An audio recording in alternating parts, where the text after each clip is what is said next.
Awalnya saya ketarik sama sistem kameranya yang the best buat HP foldable. Terus mulai mikir buat pindah permanen, pas cobain desainnya, speknya juga bagus, charging kenceng. Lama-lama kok tambah enak ya, alasannya tambah banyak. Nah, hari ini kita bakalan bikin reaction video lagi teman-teman. Menghibur kalian-kalian yang ada di rumah. Jangan gabut, ngapain kalau gabut? Nah, so teman-teman, tanpa banyak basa-basi kita langsung ya ke videonya, let's go.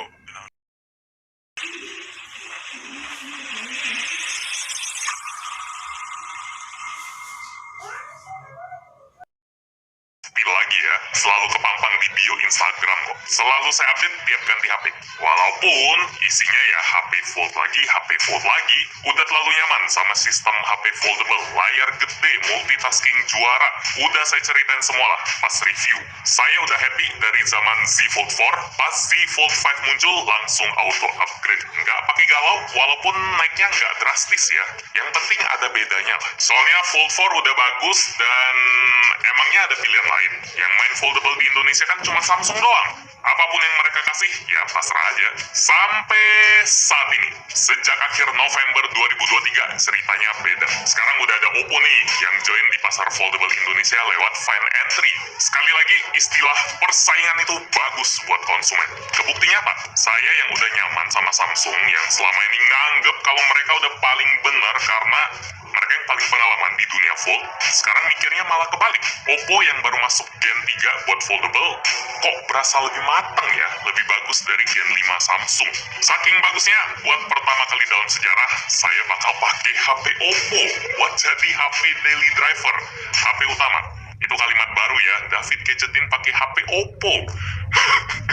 Ya tapi saya malah seneng ngomong kayak gitu. Kalau saya udah mutusin buat ganti brand, berarti ada sesuatu yang loncat banget di HP-nya. Awalnya saya ketarik sama sistem kameranya yang the best buat HP foldable. Terus mulai mikir buat pindah permanen, pas cobain desainnya, speknya juga bagus, charging kenceng. Lama-lama kok tambah enak ya, alasannya tambah banyak. Kalau saya catat, ini ada 15 alasan yang bikin saya yakin buat pindah ke Find Entry. Terlalu banyak sih, ini coba saya jabarin singkat satu-satu aja. Pertama, tentu dari paket penjualan yang kasih aksesoris lengkap, HP, charger, kabel, casing juga dapat. Warnanya sesuai, kalau kita varian gold dapat warna gold, kalau hitam dapat warna hitam. Orang yang udah ngeluarin duit hampir 30 juta buat HP, ya udah seharusnya lah dapat paket lengkap. Oppo juga ada sediain add-on Oppo Pen, harganya 800.000, bisa dipakai di Find Entry. Tapi bentuknya gede, nggak bisa kita tempelin terus ke HP-nya, jadi nggak standby. Kalau saya pribadi sih nggak bakal ambil ya, udah dapat aksesoris wajib pun udah selangkah di depan lah. Alasan kedua, charger yang kita dapat udah support SuperVOOC tarikan kenceng, 67 watt, colok 10 menit masuk 25%-an, 20 menit hampir setengah, hampir sejam dia udah penuh. Mantap betul buat ngisi baterai yang juga gede, di 4800 mAh.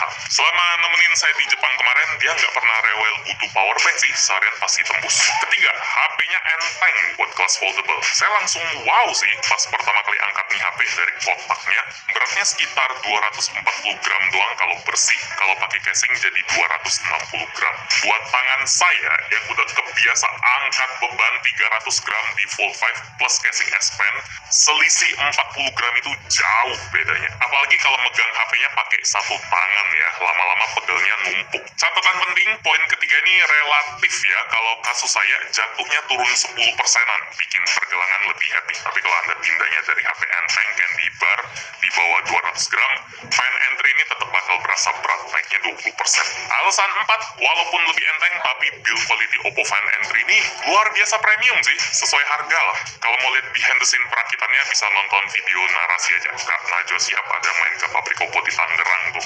Buat varian black, HP ini pakai kulit sintetis, berasa mahal. Kalau varian gold, dia pakai kaca finishing matte, elegan. Bodi HP-nya tipis, tapi engsel yang dipakai tetap satisfying ya. Kokoh kayak gini, bisa dilipat ke banyak sudut. Terus kalau kita tutup, ada bunyi. Itu puas sih, berasa nutup kotak cincin. HP ini juga punya rating IPX 4, artinya dia aman kalau kena cipratan air kayak hujan. Di video Mr. Mobile ada ditunjukin tuh behind the scene pabrik Oppo di China yang nunjukin proses siram-siramnya. Di Indonesia harusnya sama. 5.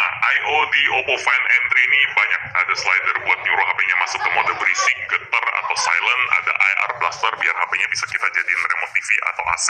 Kualitas mikrofonnya juga bagus. Dari tadi saya pakai HP ini buat ngomongin poin nomor 5 ya, mic mikrofonnya bagus, outputnya, speakernya juga cakep, bukan yang terbaik kayak speaker HP gaming, tapi suaranya udah rame. Detail juga berasa oke. 6. Rasio cover screen Find N3 lebih normal ya sama HP di pasaran, 20:9.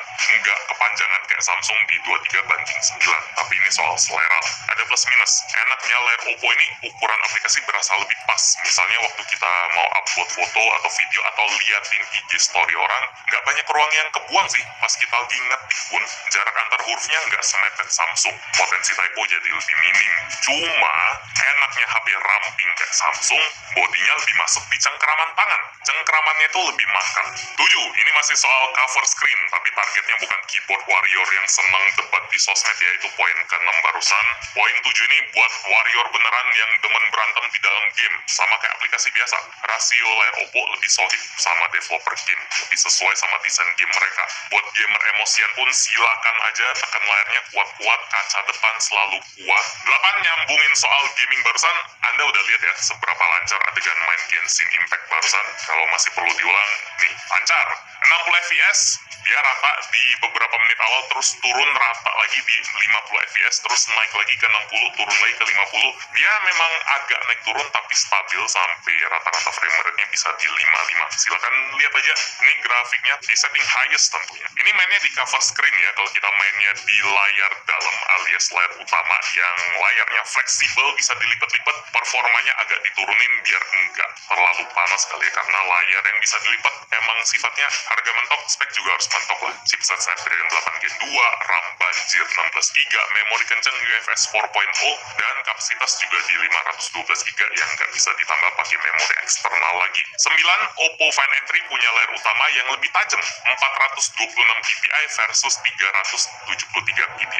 Waktu awal pakai HP-nya, mata saya ngeh sih kalau Find N3 ini lebih enak dipandang, tapi nggak tahu kenapa bisa kayak gitu. Panelnya mirip-mirip aja, dia udah OLED 120 Hz juga, lebih terang dikit tapi nggak ngaruh. Ternyata karena gambar yang dikeluarin dia lebih tajam, tulisan jadi lebih crispy lagi. Atau bukan karena itu, jangan-jangan alasan ke-10, kris atau bekas lipatan di Find N3 ini jauh lebih tipis dari Samsung, mungkin karena itu. Soalnya bedanya jauh banget, saya nggak perlu banyak ngomong ya, saking jelasnya dilihat sekilas juga langsung ngerti. Ini nih, bagian yang kemarin udah saya pasrahin lah di HP Fold. Samsung udah 5 generasi, udah paling pengalaman, tapi lipatannya gitu-gitu aja. Saya kirain emang udah mentok, nggak bisa diapa-apain lagi. HP Fold harus hidup sama lipatan. Ternyata nggak juga. Find N3 emang masih ada lipatan, tapi itu tipis banget, harus dilihat di layar yang gelap. Kalau HP-nya udah dihidupin, silakan cari dah. Yang kelihatan paling alasan ke-11. Oppo Find N3 pakai kamera selfie standar buat dalam layar ya. Lebih kelihatan kameranya, karena kamera selfie di dalam layar Oppo Find N3 ini standar aja bentuknya, nggak disembunyiin kayak Samsung. Ini plus minus lagi-lagi. Buat sekarang saya masih milih model ginian, foto atau videonya nggak ada blur, ngaca lebih jelas, video call juga lebih bening. Saya sih seneng pastinya ada teknologi kamera under display, bikin layar tuh jadi bebas tompel lah, bersih. Tapi buat sekarang, kita masih harus numbalin hasil fotonya, dan itu agak berat. 12. Nggak cuma lebih bagus di kamera dalam. 12. Oppo Find N3 juga serem soal kamera luar. Nih, dari tadi Anda penasaran kah sama kamera yang desainnya nonjol gini? Beneran nonjol ya, sampai saya alih fungsiin jadi senderan jari saking tebelnya. Kenapa kameranya bisa setebel ini? Biang keroknya ada di kamera periskop 3 kali. Kamera di tengah yang kotak ini. Desainnya emang harus dalam. Kenapa Oppo bela-belain bikin kamera kayak gini yang bikin jadi tebel? Karena hasilnya worth it. Bisa ngimbangin kualitas kamera utama loh. Luar biasa. Kamera HP baru bisa dibilang mahal kalau dia punya kualitas yang konsisten di semua lensa. Kalau kamera utama doang yang bagus mah, HP mid-range juga udah cukup ya. HP flagship harus bisa bagus semua. Mau kita zoom out, zoom in, gak kerasa jomplang, tiba-tiba banyak noise lah, tiba-tiba mudah blur lah, warnanya beda lah. Pengennya ya kayak gini, transisinya konsisten. Bagian kamera ini sih jadi alasan utama saya nyangkut sama Find N3. Jadi alasan pertama malah.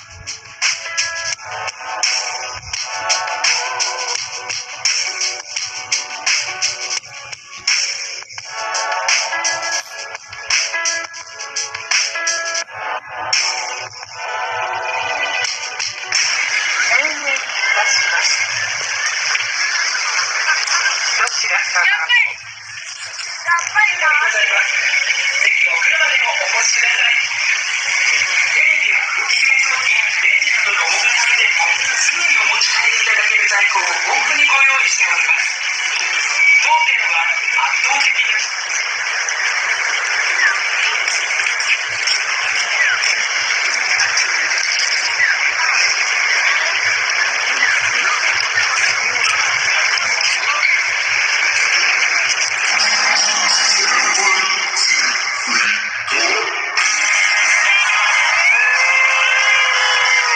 Buat kamera selfie yang ada di cover screen, dia bisa rekam di resolusi 4K 30 fps.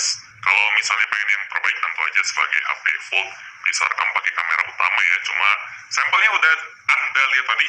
Ini kalau HP-nya kita lipat satu dan pakai kayak kamera selfie HP biasa. Alasan ke-13, untung softwarenya mendukung. Di bawah sini udah ada taskbar, tempat aplikasi selalu standby buat kita aktifin. Mau pindah-pindah app, cepet. Mau multitasking, tinggal geser aja ada salah satu sisi layar. Nanti layarnya kebelah. Oh ya, ngomong-ngomong soal ngebelah, kita bisa belah layarnya pakai 2 jari buat kasih ruang tambahan ke aplikasi kedua. Mau pakai 3 aplikasi sekaligus, mereka saling geser juga bisa. Geser ke atas bawah, ini udah dipikirin banget juga. Satu aja sih bagian yang buat saya belum oke. Kalau kita buka layarnya dikit aja, dia bakal auto switch ke layar utama. Kayak gini, saya buka dikit aja, langsung ngegelap, langsung pindah ke layar utama. Di patch lah, mana ada orang yang mau pakai layar utama yang sudutnya sesempit gini. Kalau orang buka dikit ya, itu artinya orang mau pakai layar utama sambil diberdiriin layar depan. Nah, mana ada orang mau ngintip kan? Pasti bisa lah, soalnya ini masuk ke alasan ke-14. Update softwarenya panjang loh. Update OS sampai 4 tahun, update security patch sampai 5 tahun. Komitmen yang bikin saya yakin kalau Oppo udah serius nyebur di pasar foldable. Gak cuma kasih hardware monster terus udah ditinggalin. Jadi harusnya urusan software sepele kayak gini bisa dibenerin ya, atau kasih tombol option lah kalau ya mau tetap kayak gini atau bisa diubah. Alasan terakhir kenapa saya bisa mantep pindah ke Oppo Find N3, layanan servisnya juga bagus. Dan HP ini kita udah otomatis dapetin Oppo Care Plus, garansi internasional, refresh service buat ganti anti gores 2 kali setahun, layanan servis door to door, gratis ongkir servis, jalur premium, hotline premium, teknisi eksklusif, dan lain-lain. Buat detailnya bisa cek ke website Oppo aja. 15 alasan itu sih yang bikin saya auto pakai HP Oppo buat jadi daily driver. Bagusnya kejauhan, walaupun nggak menang mutlak 15-0, enggak ya. Samsung Z Fold 5 tetap ada ngegulin juga. Dia punya banyak pilihan casing, plus ada built-in S-Pen biar ready terus. Dia bisa diceburin ke dalam air karena ada rating IPX8. Ada wireless charging. Ini saya nggak habis pikir sih kenapa Oppo Find N3 nggak punya. HP ini hampir 30 juta. Saya nggak tahu pola pikir orang Oppo kayak gimana, kamera tele dan lain-lain, tapi di sini nggak ada wireless charging. Dan yang lebih penting buat saya, HP ini jadi nggak bisa ngecas TWS. Ngecas smartwatch yang tinggal tempel aja ke HP, nggak bisa. Samsung Z Fold 5 juga punya Samsung DeX, tinggal colok langsung keluar di monitor. Kalau ini saya nggak terlalu lah ya, tapi soal wireless charging, tapi ya setelah dihitung-hitung masih tetap gampang lah buat pindah ke Find N3 karena harus milih kan antara itu dua. Bagian lain soalnya masih terlalu menang lah. Semoga ada pembalasan dari Samsung walaupun masih lama. Kemarin soalnya Z Fold 5 baru keluar jadi butuh waktu. Sambil nunggu saya bakal nempel dulu ke Oppo. Demikian review gadgetin buat Oppo Find N3. Like kalau anda suka dengan video ini, dislike kalau nggak suka, dan kita ketemu lagi di video selanjutnya. Yo.